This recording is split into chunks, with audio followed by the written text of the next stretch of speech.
est-ce que c'est mission impossible pour Manchester City d'aller se qualifier au Bernabeu face au Real Madrid? On va voir tout ça dans cette vidéo. Salut à tous, c'est Gars, c'est Azial. Aujourd'hui, on se retrouve pour une nouvelle vidéo où on va parler un petit peu, on va dire petite preview, petit avant-match de ce Real Madrid-Manchester City, barrage de Ligue des Champions. On va pas se mentir, c'est le match qui va être... Enfin, c'était déjà le match le plus intéressant la semaine dernière, mais là, c'est vraiment le match qu'on va suivre, où tous les yeux vont être rivés pour la simple et bonne raison que... les autres affiches sont moins hypantes et nous, on va dire, dans notre côté franco-français, pour Monaco et le PSG Brest, pour moi, le suspense est un petit peu terminé, c'est-à-dire que je ne vois pas Monaco aller se qualifier à Benfica, et même, on va pas se mentir, Monaco, ça a un petit peu moins de hype que d'autres affiches, hein. Je suis pas du tout en train de comparer Real City à Benfica Monaco, pas du tout.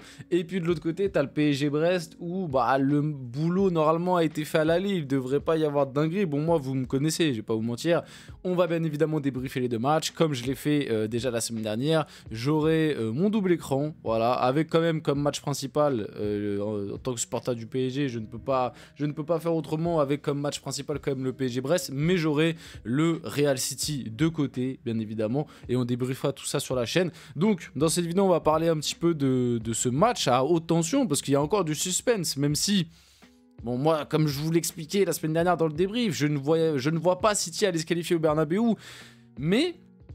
il y a les matchs de ce week-end qui m'ont fait dire peut-être qu'on peut avoir une petite surprise ou en tout cas un petit frisson. Tu vois, peut-être qu'on peut avoir un petit frisson passé, un petit retournement de situation, au moins un peu un peu d'excitation, un peu de hype et peut-être un petit, comment on peut dire, un petit suspense, voilà, pendant le match. Donc on va discuter de tout ça dans la vidéo. Bien évidemment, avant que la vidéo commence, n'hésitez pas à liker, commenter, partager et vous abonner, ça fait toujours plaisir. Ça aide pour le développement de la chaîne. Comme d'habitude, merci les gars qui le font, vous êtes les boss.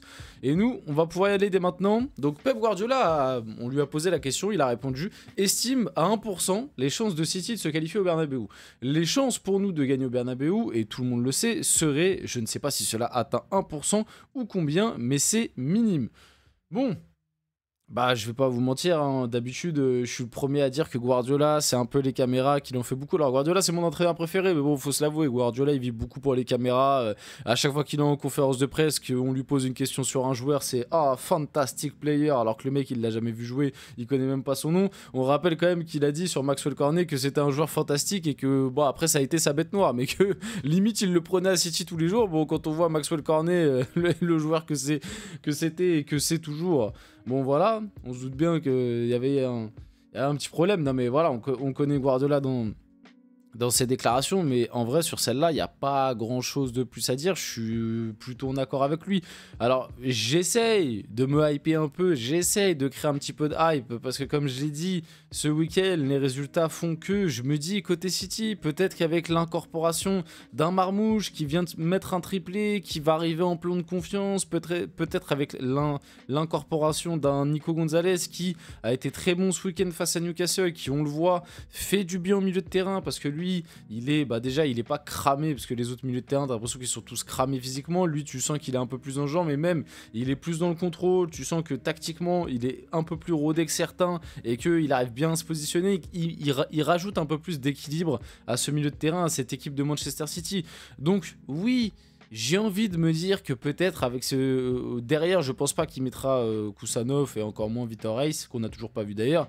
Je pense pas qu'il mettra Kusanov. Derrière, je pense qu'il mettra Ruben Dias s'il est apte, parce qu'il a pas joué ce week-end face à Newcastle, parce que je crois que Ruben Dias, pareil, il a du mal à bien revenir de ses blessures, mais si Ruben Dias est apte, il sera là. Et je pense qu'à côté, il mettra soit John Stones, soit... un Nathan Ake, mais qui est aussi sorti sur blessure récemment. On verra, mais je pense qu'il mettra Ruben Dias, John Stones. Ce sera Nico au milieu de terrain, avec sûrement... qui va accompagner Nico au milieu de terrain, ce sera sûrement Kovacic et... quoique Kovacic... bon après, ce week-end, la face à Newcastle, c'était Gundogan. Je pense pas qu'il envoie Gundogan, qui a pas été nul d'ailleurs, mais... bon, le début de saison de Gundogan, c'est très compliqué. Je sais pas qui va envoyer d'autres au milieu. Mais ouais, peut-être qu'avec un Nico, un Marmouche, peut-être que ce City sera plus équilibré, arrivera à faire plus mal à cette équipe du Real. Mais Franchement, par rapport à ce que j'ai vu à l'aller, j'ai pas envie de m'enflammer. Moi, je pense que le Real, et pourtant, le Real cette année, on n'arrête pas de le dire, ils ont plein de défauts. Je les trouve bien moins forts que les années précédentes. Mais c'est un Real qui, encore une fois, pour moi, est quand même à des années-lumière de ce Manchester City. On l'a vu à l'aller. Le Real à l'aller en jouant la moitié du match, la main dans le slip et en étant à vraiment en étant maladroit, en n'étant pas à 100%, en étant même limite à des moments pas intéressé par la rencontre, t'avais l'impression. Et au final, ils te mettent 3-2 et ils te marquent 2 buts sur les 5 dernières minutes dès qu'ils ont un petit peu accéléré. Et City, encore une fois, a flanché. Donc au Bernabeu, avec l'ambiance qu'il y a, etc. Sachant que je sais même pas si City a déjà gagné au Bernabeu là, sur les années récentes. Déjà que quand City était à son top, ils n'arrivaient pas à gagner au Bernabeu. Bon, après, le Real était meilleur aussi. Donc ça joue, mais non, je vois pas City aller s'imposer au Bernabeu. À la limite, peut-être gratter un nul, mais dans tous les cas, tu vas peut-être gratter un 1-1, un 2-2, mais le Real se qualifiera. Mais ouais, voilà, on verra. Malgré tout, on va regarder avec attention, mais ouais, Guardiola, il a pas tort quand il dit qu'à l'heure actuelle, il y a 1% de chance de se qualifier. À 1%, ça paraît peut-être petit, tu vois. En réalité, il y a plus. Mais moi, si je dois donner mon pronostic, la qualification, hein, pas forcément la victoire, parce que le City peut très bien aussi gagner, imaginons 2-1, mais ça va au tir au but. Et au tir au but, quand on voit mentalement certains joueurs de City cette saison, pareil, au niveau des tirs au but, je le donne plus pour le Real, surtout que ce sera au Bernabeu. Donc c'est un avantage conséquent. Et en plus, l'année dernière, le Real a gagné face à City justement au tir au but. Donc il y a beaucoup de facteurs comme ça qui font que... Mais pour la qualif de City, je pense que c'est 20... Ouais, 20... Moi, je donne pas plus de 20%. Franchement, c'est un bon 80-20 pour le Real à l'heure actuelle. Déjà qu'avant la rencontre, tu vois, avant le match aller, pour moi, c'était un bon 60-40 pour le Real. Là, avec le match aller, de ce que j'ai vu, ouais, un 80-20. Franchement, tu peux même monter à 85-15. Donc, on va suivre ça, mais inquiétant. Pep Guardiola sur le Real Madrid. Le Real Madrid n'est pas normal, c'est tout. Ça, c'était par rapport à la remontada du match aller. Alors oui, le Real Madrid est coutumier du fait, mais moi, comme je l'ai bien précisé la semaine dernière, la remontada du Real, personnellement, m'a bien moins impressionné que d'autres.